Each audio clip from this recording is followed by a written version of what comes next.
आप लोगों को एग्जाम में 70 प्लस या 75 प्लस मार्क्स कैसे आप लोग स्कोर कर सकते हैं। सबसे पहले हम लोग सब्जेक्ट की सीक्वेंसिंग समझेंगे और फिर हम लोग धीरे धीरे आगे बढ़ेंगे। कई बार हम लोग क्या करते हैं कि कोई भी रैंडम पढ़ना स्टार्ट कर देते हैं। तो आपको किसी सब्जेक्ट में चाहे इंटरेस्ट आए या ना आए, आपको हर सब्जेक्ट को इंपॉर्टेंस देना है। Hi friends, welcome once again and good evening to all of you. I hope all of you are fine and your preparation is going in a good manner and welcome to GATE वाला once again. आज मैं आप लोगों के लिए एक बहुत ही अच्छा और वंडरफुल सेशन लेके आया हूं कि आप लोगों को एग्जाम में 70 प्लस या 75 प्लस मार्क्स कैसे आप लोग स्कोर कर सकते हैं अगर आप लोग टाइम को अच्छे से यूटिलाइज करें और अपनी प्रिपरेशन को एक सिस्टमेटिक वे से आगे बढ़ाए।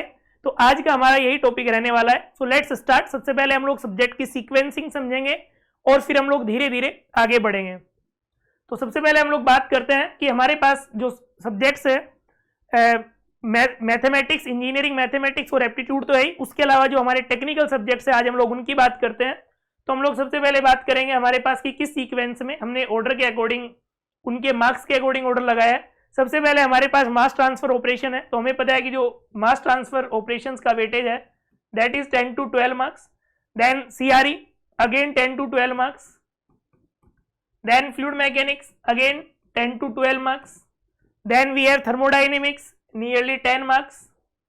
Then we have heat transfer 8 to 10 marks.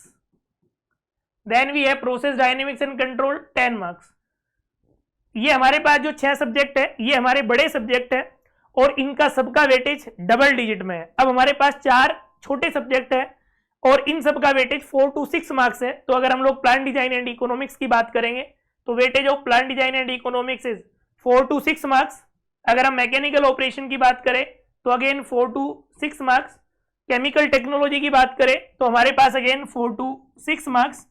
और अगर हम लोग प्रोसेस कैलकुलेशन की बात करें तो प्रोसेस कैलकुलेशन हमारे पास एक बेसिक सब्जेक्ट है कि जिसमें हम लोग अलग अलग एनर्जी बैलेंस, मास बैलेंस, ये सब चीजें सीखते हैं। तो ये तो एकदम आपका कोर है। तो ये डायरेक्ट तो नहीं आता लेकिन इनडायरेक्ट वे में ये आपका हर सब्जेक्ट में यूज होता है। लेकिन फिर भी यहाँ पे 3-4 टॉपिक्स है जहां से एग्जाम में क्वेश्चन आते रहते हैं। तो it's weightage is 2 to 4 marks. तो इस तरीके से ये हमारे पास सब्जेक्ट का ऑर्डर है, किसके, उनके इंपॉर्टेंस या उनके कितने मार्क्स एग्जाम में आते हैं उसके भी यहाँ पे। अब हम लोग आगे बढ़ते हैं कि देखो कई बार हम लोग क्या करते हैं कि कोई भी रैंडम पढ़ना स्टार्ट कर देते हैं। उससे बेटर है कि हम लोग थोड़ा सा एक ऑर्डर को फॉलो करें, स्ट्रक्चर्ड वे में हम लोग प्रिपरेशन करें, वो ज्यादा बेटर है। तो वही चीज दी है कि राइट सीक्वेंस आपको देगा, इससे आपको रिविजन फास्ट होगा, आपकी रिटेंशन बेटर होगा और आप इसकी हेल्प से जब सब चीजें अच्छी होगी तो आपकी रैंक भी ऑटोमेटिकली अच्छी एग्जाम में आ सकती है। फिर हम लोग आगे बढ़ते हैं कि क्यों सीक्वेंस मैटर करता है। क्लियर है? क्योंकि बहुत सारे स्टूडेंट इसलिए फेल हो जाते हैं, वो क्या करते हैं कि रैंडमली पढ़ना स्टार्ट करते हैं, जो इंपॉर्टेंट सब्जेक्ट्स होते हैं उन्हें स्कोर इग्नोर कर देते हैं। देखो ये एक ऐसा एग्जाम है कि जिसमें टोटल मार्क्स सिर्फ 100 है। तो आपको किसी सब्जेक्ट में चाहे इंटरेस्ट आए या ना आए, आपको हर सब्जेक्ट को इंपॉर्टेंस देना है और आपको हर सब्जेक्ट पढ़ना है। ये आपकी मजबूरी है। क्लियर है? क्योंकि अगर आप कोई भी टॉपिक अगर छोड़ के जाओगे और 2-4 मार्क्स ही यहाँ पे डिफरेंस क्रिएट कर देंगे, तो इसलिए यहाँ पे हर टॉपिक इंपॉर्टेंट है। तो इसलिए वही चीज कि स्टार्ट विद डिफिकल्ट सब्जेक्ट। कई बार रैंडमली कुछ स्टूडेंट जो स्कोरिंग सब्जेक्ट्स है कि अरे डिफिकल्ट है हम लोग छोड़ देंगे, वो नहीं होगा। या कोई भी कंसेप्ट कनेक्शन के forget subject due to poor revision cycle. क्योंकि एक रिवीजन साइकिल इंपॉर्टेंट है कि अगर आपने कोई चीज पढ़ ली और आप उसे अगर रिवाइज नहीं करोगे तो देखो एग्जाम में क्या है कि आपको चीजें रिटेंशन तो रखनी पड़ेगी ना। अगर आप चीजें वहां पे रिकॉल नहीं कर पाए, आपको चीजें कितनी भी अच्छे से हम लोगों ने पढ़ा दी या कोई भी फैकल्टी आपको चीजें कितनी अच्छे से पढ़ा रहा है, तो अगर आप एग्जाम में जाके उसे रिकॉल नहीं कर पाओ तो उसका कोई सेंस नहीं बनता है। क्लियर है? तो इसलिए आराम से एक करेक्ट सीक्वेंस आपको हेल्प करता है। एक तो इससे क्या है कि आपका मोमेंटम बना रहता है। दूसरा, जब आपको चीजें, क्योंकि एकदम से सारे सब्जेक्ट नहीं आते, धीरे धीरे सब्जेक्ट आते हैं। और मैं आपको हमेशा ये चीज बोलता हूं कि एक दिन में कुछ नहीं बदलता, लेकिन एक दिन सब बदल जाता है। लेकिन कंसिस्टेंसी के साथ कई बार लोग क्या है कि मोटिवेशन पे बहुत ज्यादा फोकस करते हैं। मेरा उल्टा है, मैं मोटिवेशन को थोड़ा कम प्रेफरेंस देता हूं। मेरा मानना है कि मोटिवेशन से ज्यादा कंसिस्टेंसी इंपॉर्टेंट है, कि आप कंसिस्टेंट वे में लगे रहो, चीजें हो जाती है। तो इससे एक तो आपका मोमेंटम बना रहेगा, इससे आपकी जो एफिशिएंसी है वो इंप्रूव होगी। आप क्या करोगे कि कंसेप्ट को कनेक्ट कर पाओगे, सिलेबस आप लोग टाइम पे फिनिश कर पाओगे। क्लियर है? और आप मैक्सिमाइज, अपने स्कोर को मैक्सिमाइज कर सकते हो इसकी हेल्प से।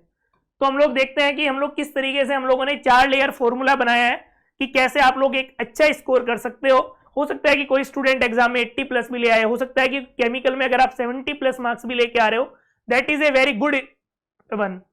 तो सबसे पहले आपको फाउंडेशन सब्जेक्ट है, क्योंकि देखो मैथमेटिक्स और बेसिक्स तो आपको आना ही चाहिए। मान लीजिए मैथमेटिक्स क्या है कि बहुत सारे सब्जेक्ट्स में आपको लगेगा, हीट में लगेगा, आपको एफएम में लगेगा, मास में लगेगा, क्योंकि अगर आपको मैथमेटिक्स पीडीसी में पूरा लाप्लास के ऊपर बेस है, अगर आपको चीजें मैथमेटिक्स नहीं आती तो फिर ये दिक्कत है। तो इसलिए आपको सबसे पहले मैथमेटिक्स और पहली लेयर में हमें एकदम फाउंडेशन हमारा स्ट्रॉन्ग होना चाहिए। उसके बाद जो हमारे कंसेप्चुअल सब्जेक्ट है, जो हमारे कोर सब्जेक्ट्स है, जो आपको गेट में भी हेल्प करेंगे, आपके इंटरव्यू में भी हेल्प करेंगे और आपको पीएसयूज में भी हेल्प करेंगे, हर जगह हेल्प करेंगे। तो स्टार्टिंग में हमें क्या करना है कि जो भी हमें हमारे एकदम कोर सब्जेक्ट्स है उन्हें हमें पकड़ के रखना है। तो कोर कंसेप्ट सब्जेक्ट, क्योंकि देखो आज के टाइम में ये तो है नहीं कि सिर्फ न्यूमेरिकल आ रहे हैं, सिर्फ थ्योरी आ रही है, आपको दोनों का क्या करना है, कॉम्बिनेशन बना के रखना है। और कॉम्बिनेशन बनाने से क्या होगा कि हम लोग चीजों को ना अच्छे से कर पाएंगे। क्लियर है? मैं आपको एक पर्सनल वो देता हूं कि जब भी आप लोग पढ़ाई स्टार्ट करो ना, हमेशा आप 2 सब्जेक्ट से स्टार्ट करिए। पहला सब्जेक्ट आप इजी लीजिए, दूसरा टफ लीजिए, क्योंकि इजी आपको क्या देगा, कॉन्फिडेंस देगा।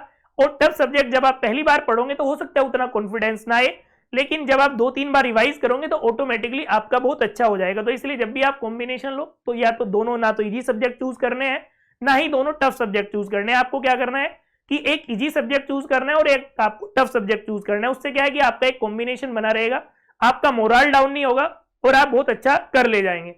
तो इसमें फिर concept the scoring subject, direct formula and easy marks. हमारे पास कुछ कुछ सब्जेक्ट्स ऐसे हैं कि हमें पता है कि कुछ कुछ जो डायरेक्ट एग्जाम में क्वेश्चन आ जाते हैं, यानी इजी क्वेश्चंस हमें एग्जाम में गलत नहीं करने, क्योंकि अगर हम लोग इजी क्वेश्चंस एग्जाम में गलत करते हैं तो ऑटोमेटिकली हम लोग एलिमिनेट हो जाएंगे। मैं हमेशा बोलता हूं कि कोई भी एग्जाम सिलेक्शन का एग्जाम नहीं होता, जितने भी एग्जाम होते हैं वो सारे के सारे एग्जाम क्या होते हैं, एलिमिनेशन के एग्जाम होते हैं।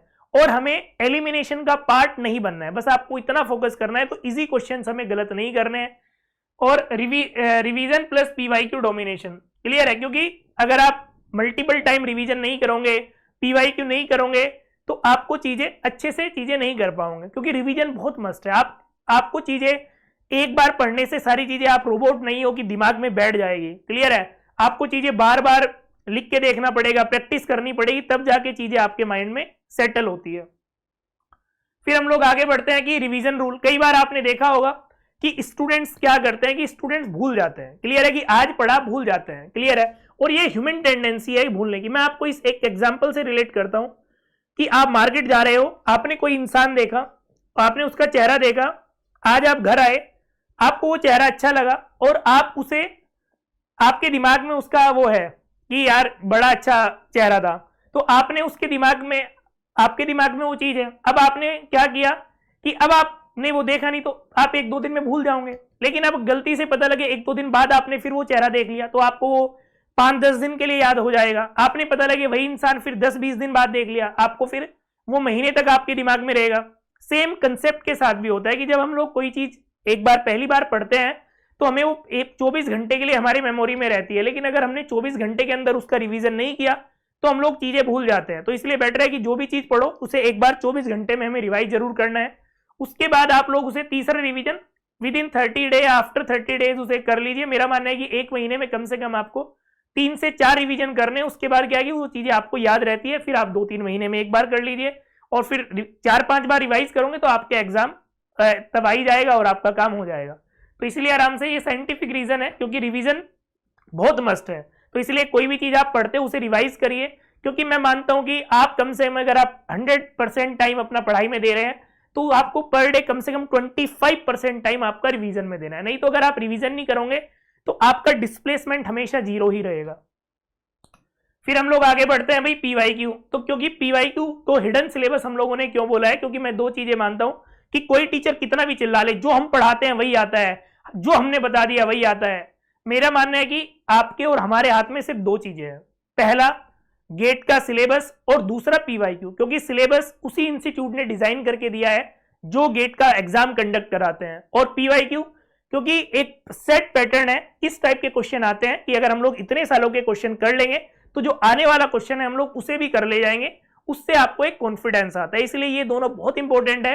पीवाईक्यू का जो रोल है वो बहुत बड़ा है कि क्योंकि आपको देखते हैं कि कई बार डायरेक्टली चीजें रिपीट नहीं होती, लेकिन इनडायरेक्ट वे में देखोगे बहुत सारे कंसेप्ट आपस में क्या होते रहते हैं, वो कनेक्टेड रहते हैं और वो रिपीट होते रहते हैं। इसलिए मैं बोलता हूं कि हमेशा एग्जाम में सिर्फ एक ही चीज चेंज होगी, that is the way of asking the question. Otherwise बाकी कंसेप्ट थोड़ी चेंज हो जाएंगे। कंसेप्ट तो किसी सब्जेक्ट का 5 लाइन का सिलेबस है वही रहेगा, बट हर बार उनका जो पूछने का तरीका होगा वो पूछने का तरीका अलग होगा। तो इसलिए लास्ट के 15 ईयर्स या 20 ईयर्स में भी उससे ज्यादा भी कर सकते हो, लेकिन ये मिनिमम है। ये नहीं कि सर आपने 15 बोला है तो हमने 15 ही किया, इससे ज्यादा भी कर सकते हो। टॉपिक वाइज आपको एनालिसिस उसका पूरा करना है और लास्ट के 5 ईयर फुल लेंथ। मैं तो कहता हूं कि आपको लास्ट के 20 ईयर्स के तो कम से कम करने ही चाहिए क्वेश्चन, लेकिन मिनिमम इतना तो करना ही है। It is the threshold condition. फिर हम लोग आगे बढ़ते हैं कि पीवाईक्यू हमें क्या सिखाता है। देखो पीवाईक्यू से हमें बहुत सारी चीजें कि एक तो रिपीटेड कंसेप्ट, क्योंकि आपने देखा होगा बहुत सारे कंसेप्ट ऐसे हैं जो अपने आप को हर 2-3 साल में रिपीट करते रहते हैं, तो हमें एक आइडिया लग जाता है कि यार ये क्वेश्चन 2 साल से नहीं आया, हर तीसरी साल आ रहा है।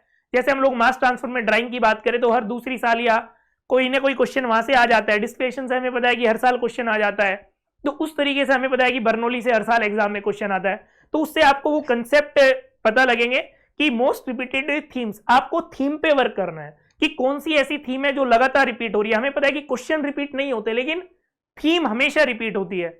आपको उससे इंपॉर्टेंट फॉर्मुलेस, एक आपको एग्जाम की साइकोलॉजी पता लगेगी, टाइम मैनेजमेंट। तो बहुत सारे क्वेश्चन मैंने बताया कि डायरेक्टली कोई क्वेश्चन नहीं आता है, लेकिन इनडायरेक्ट वे में बहुत सारे क्वेश्चन कहीं ना कहीं कोरिलेट रहते हैं। अगर आपने पुराने क्वेश्चन किए होते हैं तो वो आप नया क्वेश्चन जो एग्जाम में आता है उसे भी आप आराम से कर ले जाते हो। फिर हम लोग आगे बढ़ते हैं कि जो कौन सी ऐसी मिस्टेक्स है जो हमें अवॉइड करनी। कुछ स्टूडेंट क्या रहते हैं कि बस वो लेक्चर ही देखते रहते हैं, रिवाइज नहीं करते हैं, कि बस लेक्चर देखते रहते हैं। उन्हें लगता है कि हमने लेक्चर देख लिया, हमारा काम हो गया। लेकिन अगर सिर्फ लेक्चर देखने से सिलेक्शन हो, मतलब टू बी वेरी ऑनेस्ट, अगर सिर्फ लेक्चर देखने से सिलेक्शन हो तो जितने बच्चे को हम लोग पढ़ाते हैं हर स्टूडेंट का सिलेक्शन हो जाना चाहिए, लेकिन हर स्टूडेंट का तो सिलेक्शन नहीं होता। सिलेक्शन उन्हीं का होता है जो बहुत सिस्टमेटिक वे से मेहनत करते हैं। क्योंकि देखो जो आपका सिलेक्शन है it is a vector quantity, मेहनत आपको करनी है, दैट इज मैग्नीट्यूड और डायरेक्शन हम लोग दे सकते हैं। किसी टीचर के पढ़ाने से सिलेक्शन नहीं होता। क्लियर है, चीजें आसान हो जाती है, हम आपको अच्छे से गाइड कर सकते हैं। क्योंकि अगर टीचर के पढ़ाने से सिलेक्शन हो तो हर स्टूडेंट का सिलेक्शन हो। मतलब ये बातें बहुत ही मैं ऑनेस्ट बातें करता हूं हमेशा। दूसरा, कुछ मैं तो हमेशा इस चीज में फोकस करता हूं कि आपको अपने हाथ से नोट्स बनाने चाहिए। कई बार लोग क्या है कि पीडीएफ खेलते रहते हैं। मैं आज भी जो लोग मेरी क्लासेस अटेंड करते हैं तो मैं कन्वेंशनल तरीके में ही भरोसा करता हूं। मैं एक एक चीज बोर्ड पे लिखता हूं, पहले समझाता हूं, फिर लिखवाता हूं। और जब हर साल टॉपर्स आते हैं तो ये बच्चे खुद एक्सेप्ट करते हैं कि सर उसकी वजह से हमें रिवीजन करने में बहुत हेल्प होता है। हो सकता है कि क्लास में कई बार वो बोरिंग लगता है कि यार सर एक एक चीज लिखवा देते हैं, लेकिन दिसंबर जनवरी के टाइम पे आप 10 किताबें खोल के नहीं देखोगे। ये जो पीडीएफ का आजकल गेम चला है ना, इसमें आधे बच्चों का सिलेक्शन तो इसलिए नहीं होता, बस वो उन्हें इस चीज की संतुष्टि होती है कि हमारे फोल्डर में सारे नोट्स हैं। क्लियर है, हमें नोट्स कलेक्टर नहीं बनना है, हमें रैंक कलेक्टर बनना है। बहुत सारे बच्चों को इस बात की संतुष्टि होती है कि हमारे पास 10 टीचरों के नोट्स हैं। क्लियर है, आपके अपने नोट्स होने चाहिए, सिलेबस पूरा फिनिश होना चाहिए, आपको उसमें वैल्यू एडिशन करना आना चाहिए। तो आपको कुछ बच्चे नोट्स नहीं बनाते हैं, वो बहुत गलत चीज है।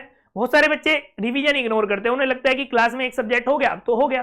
तो ऐसे नहीं होता है, आपको रिवाइज करना पड़ेगा। क्लियर है, आपको जो डिफिकल्ट सब्जेक्ट है वो पहले पढ़ने पड़ेंगे। इसलिए हम तो हमेशा प्रायोरिटी पे करते हैं कि जो डिफिकल्ट सब्जेक्ट है वो आपको शुरू में ही करा देते हैं। उससे ये बेनिफिट होता है कि आपको टाइम मिलता है और आप उसे मल्टीपल टाइम रिवाइज कर लेते हैं। कुछ बच्चे पीवाईक्यू को अवॉइड करते हैं, वो बहुत गलत चीज है। आपको पीवाईक्यू एकदम कोर है, उसे करना पड़ेगा। और बहुत सारे टेस्ट ही नहीं देते, उन्हें लगता है सीधा गेट वाले दिन ही देंगे, फिर 1 साल और चाहिए ऐसे स्टूडेंट्स को। तो इसलिए ये सारी मिस्टेक्स जो स्टूडेंट्स करते हैं ये आपको नहीं करनी है। क्लियर है, ऑटोमेटिकली आप बहुत लोगों से आगे हो जाओगे। आगे बढ़ते हैं हम लोग। क्लियर है, तो ये सारे जो हम लोगों ने पॉइंट्स डिस्कस किए, ये सारे वो पॉइंट्स हैं कि जो हर साल स्टूडेंट्स को रैंकर बनाते हैं और अगले रैंकर आप भी बन जाएंगे। बस आपको पेशेंसफुली प्रिपरेशन करनी है। क्योंकि देखो एक दिन में कुछ नहीं होगा, लेकिन धीरे धीरे आप लगे रहोगे, वो आपकी किस्मत बदल देगा। और ये गेम पूरा का पूरा कंसिस्टेंसी ओवर मोटिवेट होकर आप 2-4 दिन पढ़ सकते हो, लेकिन अगर आप कंसिस्टेंट हो तो आप ऑटोमेटिकली बहुत अच्छा कर सकते हो। दुनिया में जितने बोरिंग काम है वो आपको महान बनाते हैं। दुनिया में सिस्टम बनाना बड़ा मुश्किल काम है, बोरिंग काम है, लेकिन जो लोग सिस्टम बना लेते हैं एक दिन वो बहुत ऊपर पहुंच जाते हैं। सबको पता है कि रोज पढ़ना एक बड़ा मुश्किल काम है, लेकिन जो कंसिस्टेंसी मेंटेन रख लेते हैं वो एक दिन फिर रैंकर बन जाते हैं। क्लियर है, और ये हमारे अलग अलग उसके चैनल्स है। आपको कभी कोई भी दिक्कत हो you can discuss with us. So thank you very much, thanks for giving your valuable time and your so much support. फिर हम लोग मिलते हैं किसी वैल्यूएबल सेशन के साथ, क्योंकि time is the one of the most important thing which you have and we have. So just आपको टाइम को वैल्यू देनी है और एक दिन टाइम आपको वैल्यू देगा। So thank you very much.